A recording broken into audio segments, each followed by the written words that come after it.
Buenos días. Hoy en Diarios de Pandemia no estará Josefina Tausen por razones de fuerza mayor. En su lugar estará la gran joven promesa Laura Grados. A menos de un mes de las elecciones, en este programa de ciencia, COVID y crisis, tendremos al viceministro de Salud, Percy Minaya, para hablar sobre vacunación y más. Además, estará con nosotras José Godoy, flamante autor del Último Dictador. Y por último, conectaremos con Eliana Carlín de Salud para hablar de la vacunación a adultos mayores. Buenos días, viceministro. Gracias, Laura, por estar acá con nosotros hoy día en Diarios de Pandemia. Gracias, Paola. Buenos días, viceministro Minaya. ¿Qué tal? Buenos días, Pao y Laura. Mucho gusto de estar con ustedes nuevamente. Bueno, quisiera que nos cuente un poquito en qué reunión ha estado hablando de vacunación y viendo cosas de tecnología. Antes de empezar la entrevista, nos gustaría que nos cuente un poquito por qué se retrasó todo lo que estábamos esperando. Cuéntenos un poco. Bueno, es que el diseño de las actividades de vacunación tiene en este caso, en la iniciativa de vacunación contra el COVID, un comportamiento sui generis, digamos que es diferente a lo que nosotros hemos estado acostumbrados a trabajar en las vacunaciones comunes, en donde lo que hacemos es convocar a la gente para que llegue al servicio de salud, de manera que luego vamos vacunando a la demanda en la práctica. En el caso de la vacunación contra COVID es a la inversa. Lo que nosotros hacemos es fijar el número de personas que son beneficiarias y que van a ser vacunadas previamente, y eso a través de la construcción de un padrón. Para construir el padrón, no nos hemos basado únicamente en la información del Ministerio de Salud, lo hemos hecho con el apoyo de la Secretaría de Gobierno Digital para contar con datos de RENIEC, de OMPE, de su salud, de todas las aseguradoras públicas y privadas, del MIDIS, etc. Entonces, es bastante información que se ha articulado en base de datos relacionales. Tenemos actores centrales, en este instante, al Centro de Operaciones del Ministerio de Defensa, que tiene una capacidad bastante grande en términos del manejo de información y de los servidores. Pero esa información lo que hacemos es la acumulamos, generamos un mapa de densidades donde se encuentran los adultos mayores, donde están las residencias de los adultos mayores. Eso lo obtenemos de datos del MIS, como de los municipios y también de los de OMPE. Identificamos dónde podrían concentrarse ellos sin que tengan que desplazarse por toda la ciudad, a partir de ubicaciones, como una especie de mapas de calor, que son sectorizaciones, y cómo es que este flujo se va hacia determinados puntos que van a ser las mesas de votación, pero que ahora son los centros de vacunación. En esos colegios concentramos al grupo de personas que tienen que ir a vacunarse, y luego con el último dígito del DNI establecemos los tiempos, las citas en que tienen que acudir a la vacunación. Calculamos también el número de dosis que tenemos que aplicar de esta vacuna tan especial que es Pfizer, que esta vacuna tiene que tener una conservación específica a temperaturas y tiene que ser gastada calculadamente, ¿no? Cada frasco trae 6 dosis, cada uno de los frascos se abre va a durar unas 5 horas, pero lo que tenemos que asegurarnos es que no se pierda ni una dosis. Entonces, todo tiene que marchar con mucha precisión, por eso es que tenemos esa secuencia. E inclusive, estamos incorporando para las campañas en este momento algo que utiliza el comercio habitualmente, que son los lectores de código de barras para leer los DNI, para leer los frascos de vacunación, los frascos de diluyente, todo el proceso estamos tratando de automatizarlo de manera que con los pocos vacunadores y esfuerzos que tenemos en cada uno de estos puntos se tenga algo que nos dé buen dato, un dato muy preciso y que permita que tengamos una atención rápida del adulto mayor. Entonces se basa en eso, es una serie de secuencias muy interesante en realidad lo que vemos. Ojalá pudiera mostrarle algunos de los mapas y las operaciones que estamos haciendo con esto. ¿Por qué la diferencia entre ahorita todavía, me imagino por la llegada de las vacunas, entre el proceso que está desarrollando el Ministerio de Salud y lo que está desarrollando Salud? ¿Cómo van digamos, a ensamblar ambos trabajos? Cuando nosotros empezamos con la vacuna, acuérdense ustedes, estaba definida una secuencia que protegía a las personas que se encuentran en primera línea, trabajadores de salud, miembros de las Fuerzas Armadas y policiales, y relegaba de alguna manera a la segunda fase a los adultos mayores. Con todas las consideraciones del caso y sabiendo que realmente necesitamos nosotros que nuestros protectores estén protegidos también, es decir, quienes nos atienden puedan estar protegidos, era también necesario que atendamos al grupo que está siendo más afectado, y estos son personas adultas mayores, fundamentalmente, también las personas con comorbilidades, aún si son relativamente jóvenes, y eso requería que adelantáramos un poco el calendario, digamos, el cronograma para poner a los adultos mayores delante, junto con el resto de personas. Entonces, ¿qué surgió? La primera era la necesidad de trabajar rápidamente con campañas que se dirigieran a grupos organizados o poblaciones cautivas, entre comillas. Entonces, elegimos trabajar con todos los albergues o centros de atención residenciales de adultos mayores, tanto públicos como privados. Eso los administra el Ministerio de la Mujer, Poblaciones Vulnerables, a través del INAVIF, la beneficencia y hogares privados, muchos de los cuales son manejados por congregaciones religiosas y otros totalmente particulares. Eso permitió que listáramos e interviniéramos sobre ello. Igual organizamos campañas con población organizada, como la que tiene la Seguridad Social a través del Club del Adulto Mayor y su programa de seguimiento. Y era la fase más bonita, más rápida, más fácil. La otra, la que seguía, la que estamos haciendo en este momento, es la intervención en población abierta o territorial. Allí donde conocemos poco dónde se encuentran las personas y concurrimos por eso a datos que tienen algunos sectores, como el MIDIS, por ejemplo, que tiene una fracción importante de su población de pensión 65 y la renta Machay georreferenciada. También a los datos que tienen los mismos municipios enlistados de personas que se atienden, los de los comedores populares, etc. Entonces, esa información que es mucho más complicada es la que estamos haciendo en este momento. La diferencia con lo que hace Salud es que todavía se trabaja con población organizada, mientras que lo que está haciendo el Ministerio en este momento es en la propia comunidad. ¿Laura? Sí, ¿por qué, ministro Kemal, por qué el INS sigue reteniendo las vacunas de Sinopharm, que permiten terminar el proyecto en el que 12.000 voluntarios fueron inoculados con las vacunas de Wuhan y el placebo? No te entendí la pregunta, Laura, perdona. Lo que pasa es que el INS me parece que sigue reteniendo el proceso de las pruebas en el caso de las vacunas de Sinopharm. ¿Cómo va ese proceso? Si ya se está acelerando para que los voluntarios puedan recibir, en muchos casos, la primera dosis o la segunda dosis de esta vacuna. Sí, nosotros y poder presentar las pruebas, el resultado del estudio. Varios momentos en esta relación, digamos, con el estudio.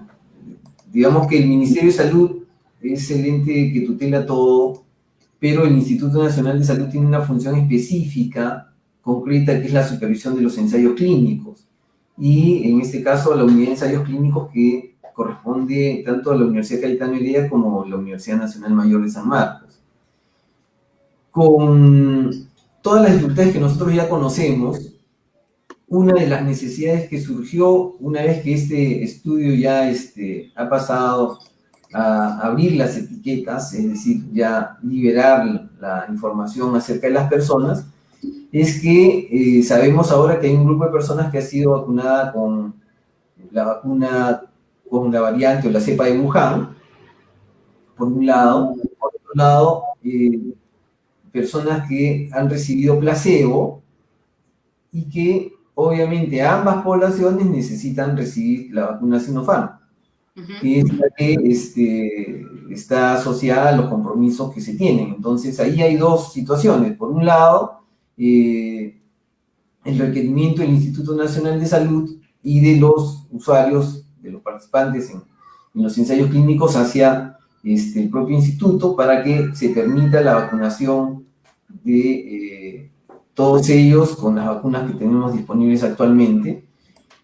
Allí nosotros expresamos nuestra voluntad de apoyarlos, pero también que se hagan los requerimientos formales que se tienen que hacer cumpliendo los protocolos del ensayo. Cuando un ensayo, supongamos que no hubiera existido ninguna de las situaciones que ya conocemos, una de las cosas que tenía que hacer la unidad de ensayos clínicos es requerirle el patrocinador, requerirle a la empresa o al laboratorio que desarrolla esta vacuna que le entregue las dosis correspondientes para que todos reciban el beneficio de un producto que en este momento ya está aprobado que tiene eficacia. Eso es parte del proceso del ensayo y tiene que cumplirse. El otro aspecto es el que el Ministerio de Salud pueda prestarles esas vacunas y hay todo un aspecto de lo legal. Contenido en esto. ¿Por qué? Porque la vacuna que nosotros tenemos disponible es una que tiene una autorización sanitaria de excepcionalidad por razones de salud pública y esto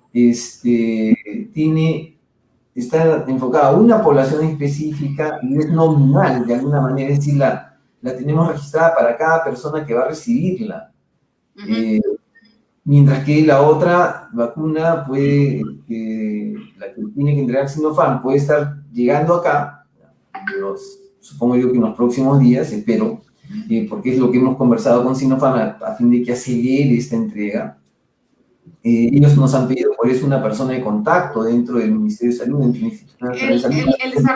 El desarrollo del proceso de voluntarios, ¿no? El estudio que se está haciendo en el Perú, ¿tiene que ver o está relacionado también con el cierre del contrato con Sinopharm para las 37 millones que todavía falta que lleguen, las 37 millones de vacunas? No. ¿Tiene alguna relación?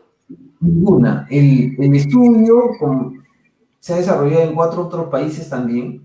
El Perú es parte de ese estudio multicéntrico, es una fracción de esa muestra. Y lo que hace el Perú dentro de esto, como un participante en este desarrollo de la ciencia, es entregar datos. No hay ningún compromiso ni de compra ni de venta. Y la única condición que favorecía al Perú en esas circunstancias era que por el hecho de haber participado ciudadanos peruanos dentro de un ensayo de esa naturaleza, el Perú podía haberse beneficiado con ponernos entre las prioridades para el momento en que este laboratorio venda las vacunas. Ajá. O sea que los 37 millones de vacunas no corren riesgo, en este momento no tiene riesgo, ya se puede cerrar el contrato, ¿o qué falta para cerrar este contrato y que Sinopharm empiece a traer estos millones que faltan? ¿Qué es lo que hace falta? Entonces, te da una ventaja en ese nivel. Y eso es algo que ha sido beneficioso para poder tener una ventaja sobre el resto de países. Pero no es que en el resto de países no se pueda adquirir la vacuna, ¿no? De hecho lo están vendiendo en otros lugares sin que hayan participado en el ensayo. Ahora, ¿qué es lo que falta en nuestro caso? Nosotros en cuanto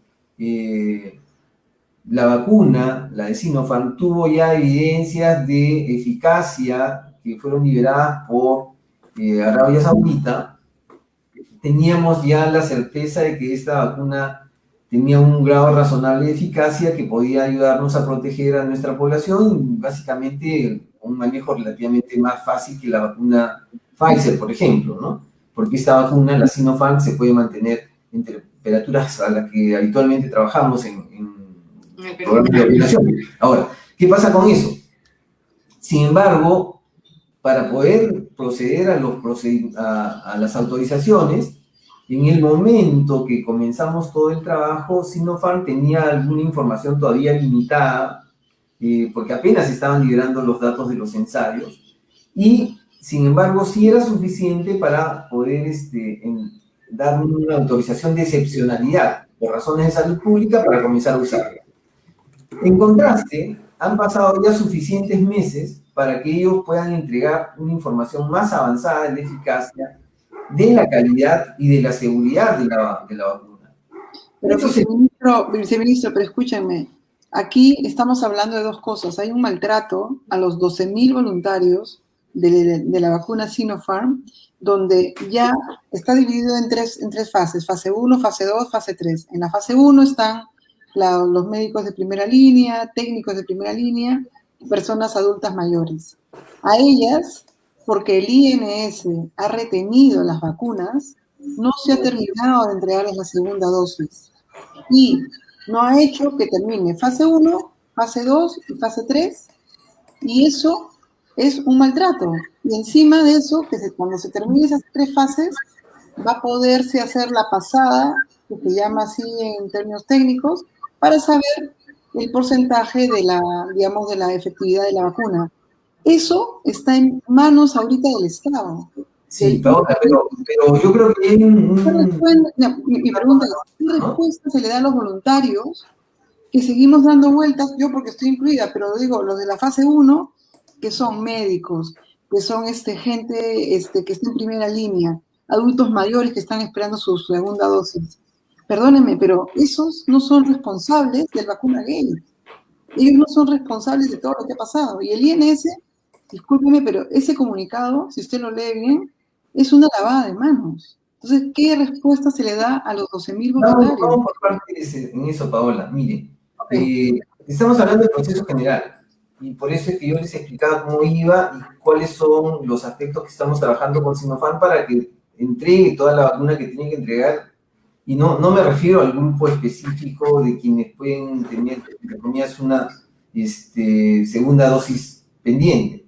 Me estoy refiriendo al manejo de la totalidad de aquellas personas que fueron placebo y que recibieron la cepa Wuhan. A eso me estoy refiriendo. Ahora, en relación al ensayo, no es que se haya detenido nada que tenga que ver con el ensayo.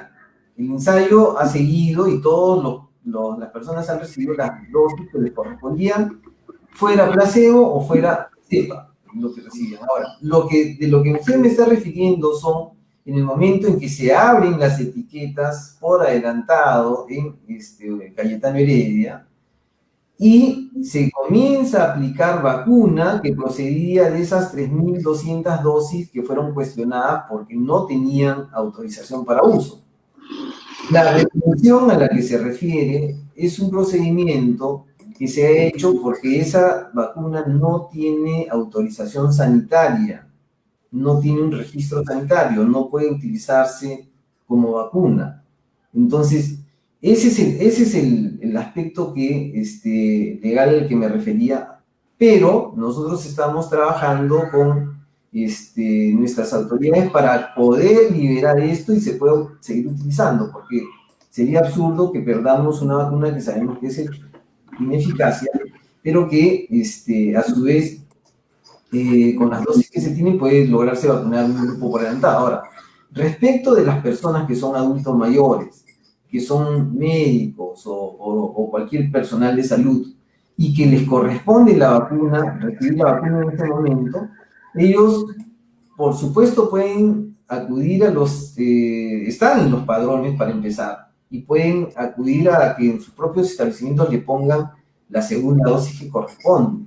Pero estoy hablando de los voluntarios, o sea, no estoy hablando digamos, estamos hablando de eso, o sea, digamos, es parte de un proceso y hubo un contrato que se firmó entre, o sea, de los voluntarios con 2 universidades y hubo un acuerdo y hubo un proceso en el cual la gente confió.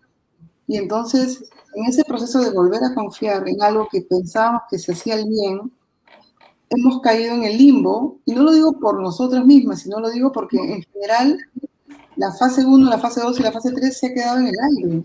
En la práctica no se ha hecho nada, o sea, en la práctica lo que me está diciendo es que eso está en stand-by y no hay fecha. No, Paola, no estoy diciendo eso, lo que estoy diciendo es, pongamos las cosas claras, mire, las personas que están en el ensayo clínico han continuado su ensayo porque no hemos impedido en ningún momento que el ensayo termine. Siguen adelante las evaluaciones, las inoculaciones, y lo que está retenido es lo que corresponde a las dosis que entraron indebidamente y que se usaron indebidamente. Y esas de ahí tienen una solución que es puntualmente la de la autorización de uso, que tiene que hacerse una vez se tengan todos los documentos que verifiquen que es posible utilizarla en las personas, como normalmente deberíamos hacer con cualquier medicamento que tiene que tener un registro sanitario. Ahora, independientemente de eso, nosotros ya hemos solicitado a Sinopharm que entregue todas las dosis que correspondan para las personas participantes en los ensayos clínicos. Lo que normalmente debería suceder es que ellos lo entreguen. La única solicitud que se ha hecho corresponde una a la Universidad Cayetano Heredia y la segunda del Ministerio de Salud hacia Sinopharm, de tal manera que ellos ya nos han pedido que tengamos la persona en contacto hacia donde se van a entregar las vacunas. Es eso, o sea, después no hay otra vacuna que esté retenida. Las vacunas del ensayo han seguido adelante tal cual estaba planificado. Viceministro, cada día nos llaman nuestros monitores a decirnos que porque las vacunas están retenidas, el proceso está detenido y que la fase 1 que está avanzando a comienzos de febrero se ha detenido y que lo que sigue de la fase 1 y la fase 2 y la fase 3 no se han podido abrir los ciegos, ¿no? Y con eso termino, o sea, no se han podido abrir los ciegos y las vacunas retenidas no han permitido que se termine el proceso. Entonces, yo creo que hay un error de información, de verdad, en esto que me están señalando respecto de los voluntarios. Yo creo que lo importante sería hablar con la doctora Coralit, que es la que está a cargo del ensayo, pero no se ha detenido ninguna parte del proceso, porque las vacunas del ensayo no se han retenido, el ensayo no está en cuestión. Lo que ha sucedido es la retención de las vacunas que formaron parte de ese vacunagate, que ni siquiera es que estemos hablando del total de la vacuna, sino de lo que quedó, porque mucho de eso ya se utilizó inclusive para inocular a personas que son parte del ensayo. Pero si usted lee el comunicado del INS, en el comunicado del INS, hay una parte que dice, en el marco es responsabilidad del investigador principal observar las reglas, etcétera, pero ahí reiteran ¿cómo se dice? Que no entregarán las vacunas. O sea, digamos, ese comunicado confirma lo que le estoy diciendo. Pero lo que tú me estás señalando es, lo que está diciendo el INS con esto es que las vacunas tienen que ser solicitadas a China como normalmente tienen que hacerse. O sea, cuando se hace un ensayo clínico, no es como hoy la situación es inusual de que tú tengas la vacuna disponible mientras a la vez están ensayando.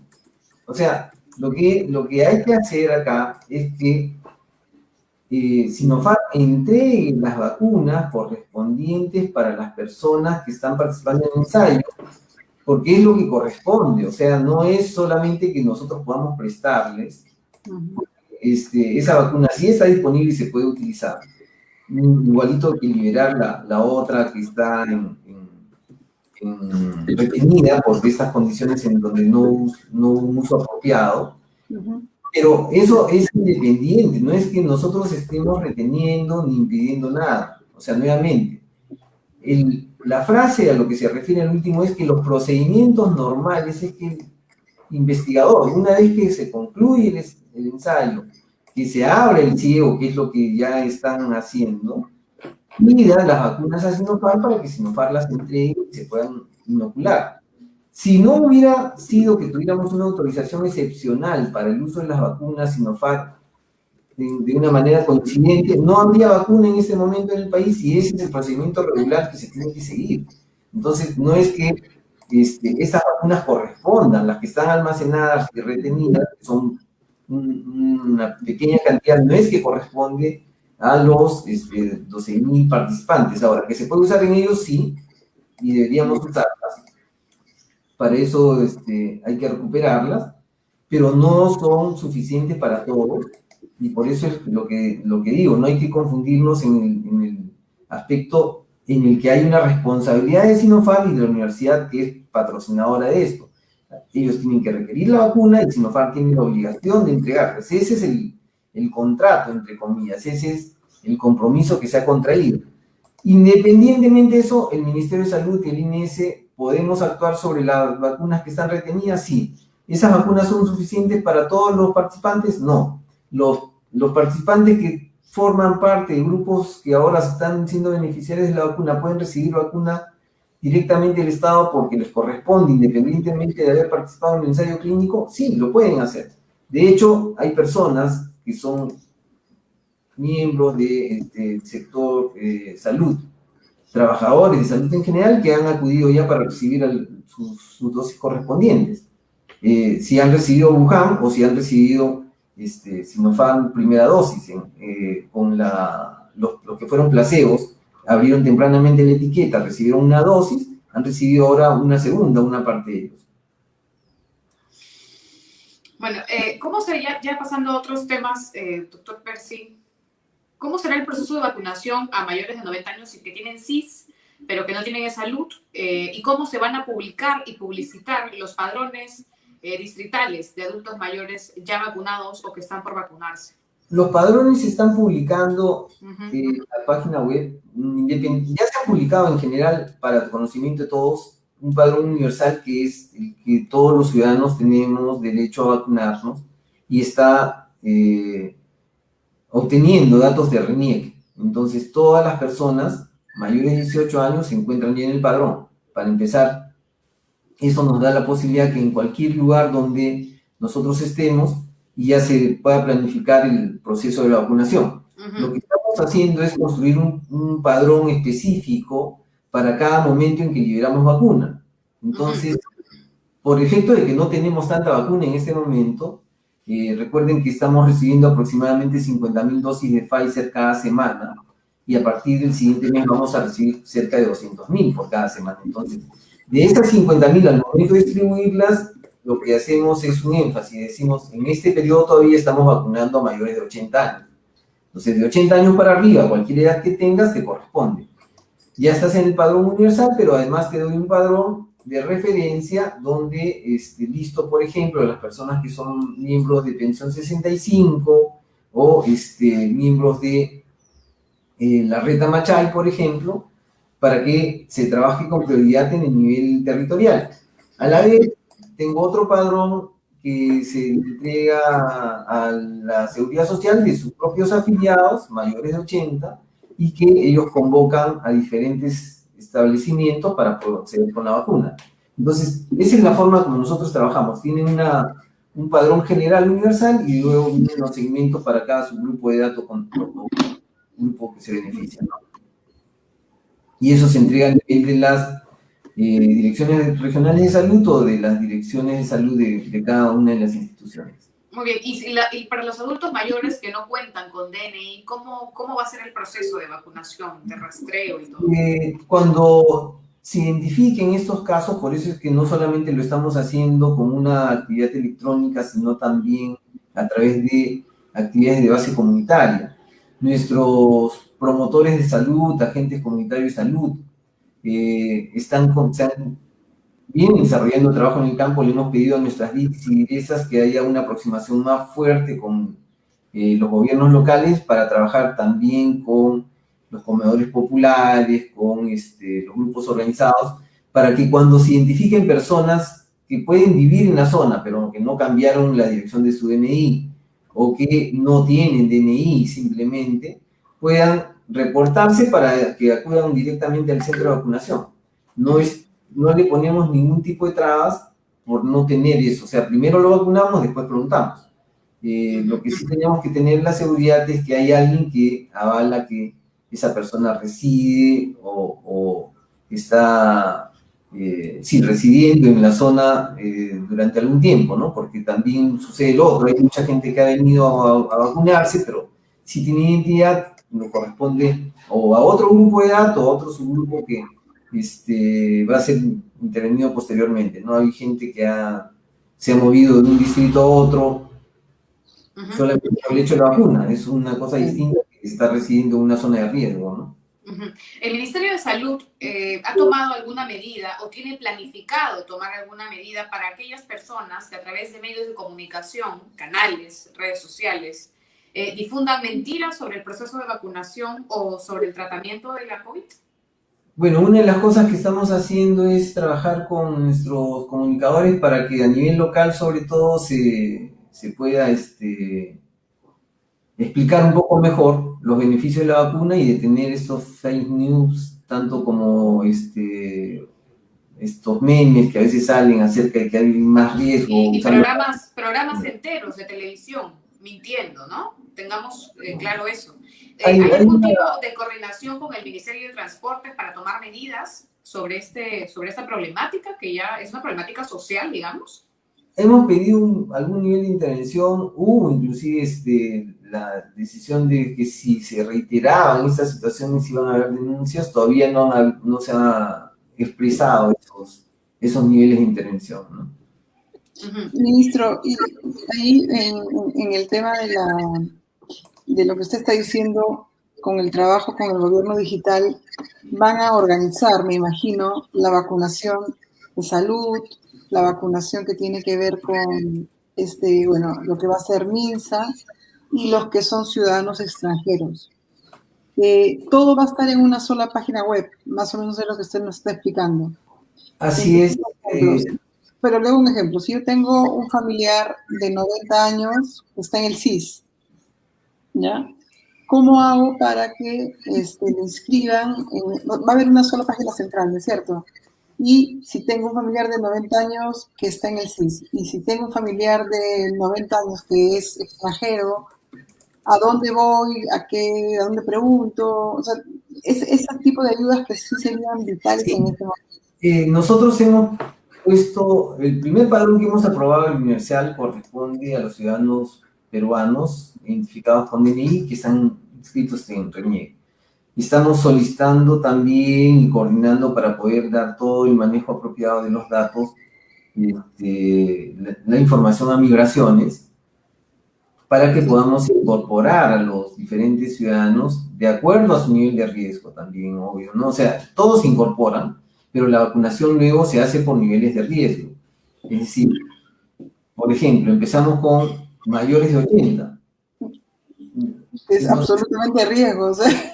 Les tocará a ellos primero. Si es que hay algún ciudadano extranjero que tiene esa condición, sí, puede acceder. Y especialmente en algunas de las provincias, de los distritos de riesgo, y luego avanzaremos a las provincias de riesgo. ¿Por qué lo señalo esto? Porque en este instante mismo no hay tanta vacuna como para decir, en cualquier lugar donde estés vas a recibir la vacuna. Esa es la diferencia, ¿no? Hace unas semanas, una semana en realidad, 7 días, el ministro Ugarte afirmó que el déficit del oxígeno había bajado a menos de 100 toneladas al día. ¿Cómo va esa cifra a la fecha, 21 de marzo del 2021?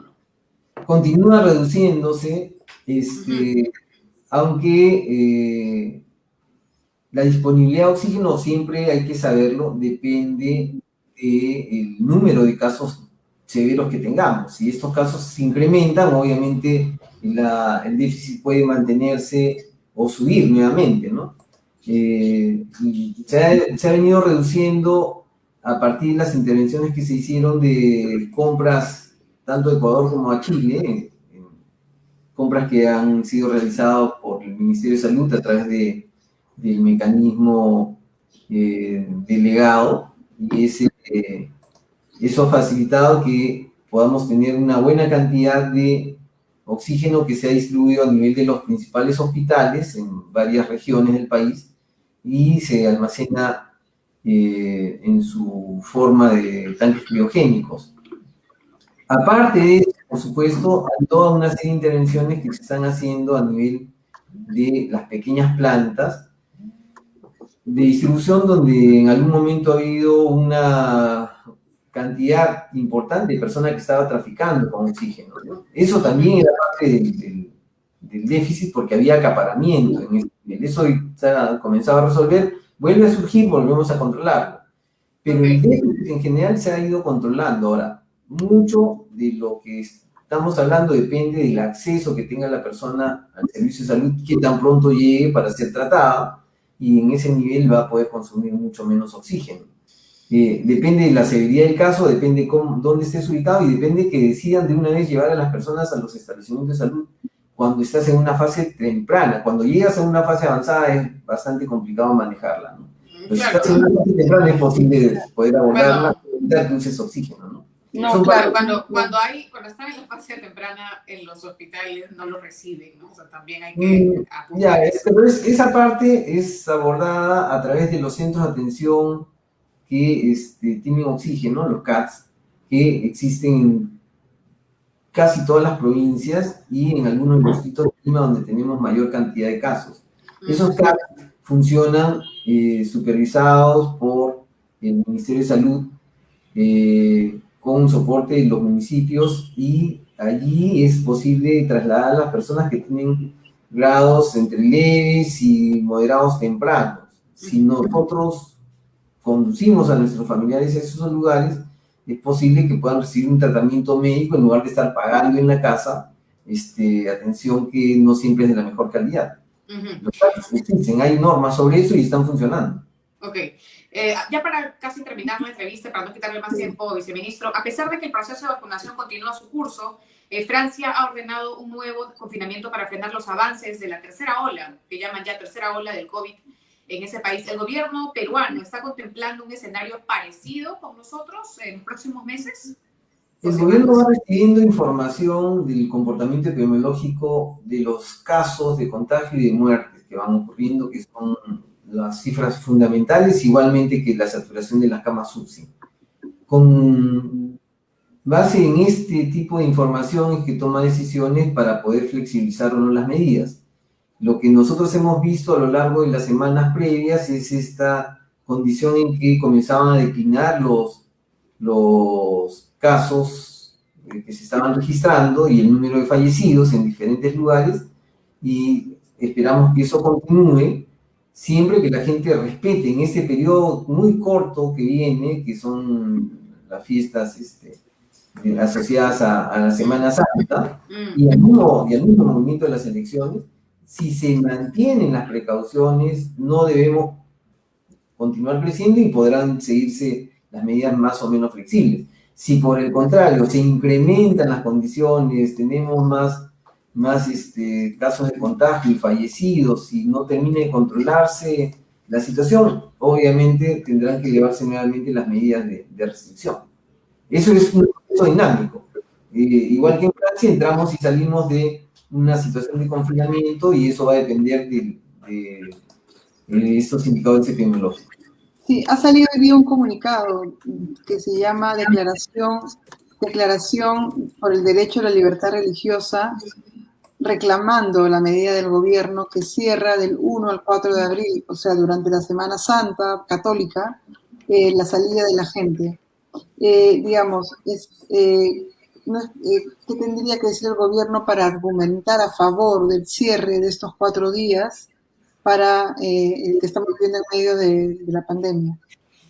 Lo que ocurre, Pau, es que a lo largo de las últimas semanas es casi como el fenómeno de Navidad. Lo que hemos visto es un mayor movimiento de gente que acude a algunos sitios específicos, y eso lo podemos ver porque tenemos trazando por el movimiento de las antenas donde se va conglomerando la gente. Y es notorio que alrededor de los lugares donde se venden, digamos, artículos de adoración, de religiosos, hay concentración de gente, hay personas que estaban planeando las visitas consabidas que nuestra tradición religiosa ofrece, como la visita a las 7 estaciones, etc. Y es imposible que eso se pueda dar en un periodo en que todavía la transmisión continúe estando alta. La razón por la que se está manteniendo esto es porque además las personas de mayor religiosidad son adultas mayores, que si se exponen van a tener muchísimo más riesgo de enfermar y de morir. La razón por la que se ha propiciado una intervención de esta naturaleza es porque no queremos que nos pese a todos, que por efecto de una celebración tengamos que perder la vida. Y una de las razones importantes en este instante es detener la transmisión. Si no pudiéramos controlarla, lo que vamos a ver es una nueva disparada. No solamente estamos hablando de la tercera ola que puede ir más adelante, sino de un incremento en los casos que ahora ya habían comenzado a declinar. Y aquí me están diciendo que en el público que el presidente Sagasti acaba de anunciar el retraso de la entrega de las 37 millones de Sinopharm. ¿Eso es cierto? Es cierto. Nosotros hemos pedido ahora un mayor número de información, de datos. No tiene nada que ver esto en realidad con el escándalo del Vacunagate. Lo que tiene que ver es que hemos pedido mayor información para que ellos puedan cumplir no solamente con una autorización sanitaria de emergencia, sino que como corresponde tengamos los registros sanitarios condicionales, que están en proceso de luego de obtener el registro sanitario definitivo. ¿Por qué es esto? Porque cuando uno hace una transacción de esta naturaleza con cualquier tipo de medicamento, tiene que tener estudios de eficacia, estudios de calidad, estudios de la seguridad del medicamento y una visita que corresponde a la verificación de las buenas prácticas de manufactura. Sinopharm ha entregado información que corresponde a datos de eficacia, todos han entregado eficacia, calidad, seguridad, pero son un poco más amplios que lo anterior, que han sido a su vez entregados también a través de la OMS. A partir del día 15 de los días que han pasado, entregó la información. Esa es la que se ha validado y a la que se le ha pedido datos adicionales, además de haber pactado una visita a la fábrica que se va a hacer por vía virtual para que tengamos el día 24 o 25 una visita que va a poder determinar cómo es que esas son instalaciones, todos los resguardos de calidad, de seguridad que se tienen que tener, para que luego procedamos a dar la autorización sanitaria, el registro sanitario condicional, ¿no? Entonces, ¿por qué son esas condiciones? Porque nosotros necesitamos tener seguridad que la vacuna que llega tiene calidad y que se va a ofrecer un producto apropiado a la población. No estamos exactamente en la misma situación previa, donde no se tenía ninguna vacuna, pero además los datos en todo el mundo eran incipientes. Tenemos un poco más de información ahora y son requisitos que deben cumplirse para asegurar que se cumpla, no porque querramos el requisito, sino porque hay que asegurar la calidad que llega. Ellos están en obligación de hacer eso. El retraso de la entrega de esa información es lo que ha enlentecido el proceso de entrega de la vacuna. No el escándalo, sino el retraso en la entrega de esa información que es indispensable que cuente la autoridad sanitaria. Solo para cerrar, entonces, ¿con cuántas vacunas, cuántos millones de vacunas contamos a lo largo de este año, según el gobierno en este momento? Tenemos 48 millones de dosis aseguradas, son 20 millones de dosis de Pfizer, son 19.900.000 de AstraZeneca, tenemos el mecanismo de COVAX Facility también. Es decir, vacunas aseguradas, tenemos 48 millones de dosis. Las de Sinopharm eran, además, un contrato que está en curso, la negociación y el proceso de entrega. No quiere decir que el retraso signifique suspensión de su participación, ni tampoco que sean las únicas vacunas que vamos a evaluar. Entre otros elementos, por ejemplo, continuamos trabajando con Gamaleya, con con el productor Gamaleya para la vacuna Sputnik 5, la vacuna rusa, para fin de que ellos puedan terminar de entregar la información para obtener el registro sanitario condicional y la vacuna se pueda poner a disposición también. De llegar a esto, que esperamos que además suceda pronto, en los siguientes días o semana, tenemos un compromiso inicial de casi 10 millones de dosis iniciales que se incrementaría hasta 20 millones. Entonces, ¿de qué empresa sería? ¿De qué empresa sería? Sputnik 5, de la vacuna rusa. Ah, esta es nueva. O sea, este es otro... Esta es la vacuna de la que hemos estado discutiendo hace muchos días atrás, cuando diversos personajes salían a decir que tenían la vacuna disponible, y la embajada rusa salió diciendo, no es cierto que tengamos ningún representante, nosotros solo negociamos con gobiernos porque ese es el momento, o sea, ahora. Estas son las vacunas que iba a traer Miguel Sixia, perdón, usted no lo diga. Miguel Sixia, el empresario que había anunciado que iba a traer vacunas, así como uno trae el champú. Es correcto, solamente que en el proceso que estamos siguiendo, Gamaleya, que también están siendo muy serios con esto, han entregado información muy detallada que permite la evaluación de todas sus características de seguridad, de calidad, clínicas, etcétera. Ya se evaluó, ese procedimiento está continuando, están en proceso de obtener un representante a nivel nacional y se ha conversado acerca de que ese representante pueda ser el Centro Nacional de Recursos Estratégicos del Ministerio de Salud, de manera que se facilite rápidamente el ingreso, pero sin haber omitido ninguna de las características de calidad que debe tener la vacuna. Entonces, al completarse eso, llegarán las vacunas. Eso es adicional, o sea, no es que Pfizer 48 millones más 10 millones. ¿Estamos hablando de 58 millones? Aproximadamente, hasta 20 millones son lo que ellos han ofrecido que pudieran entregar. A la vez, continuamos con Sinopharm para exigir que se cumplan estos requerimientos de información que el Estado tiene derecho a tener y que permitirán que nos garantice una vacuna de calidad. Entonces, en el momento que ellos terminen de entregar su información, nosotros seguiremos adelante con el proceso. Solo una ayuda que quisiéramos tener para ya cerrar es tener un link que ustedes hagan donde se incluya lo que preguntó Laura Grados al comienzo, ¿no? Pacientes del CIS, gente que no ha nacido en el Perú, mayores de 90, ¿no? Y entonces, bueno, gente miembros de mesa, o sea, que haya un link amigable que no hemos tenido durante esta pandemia para poder guiar a la gente que está y que repite como fake news porque no tiene información.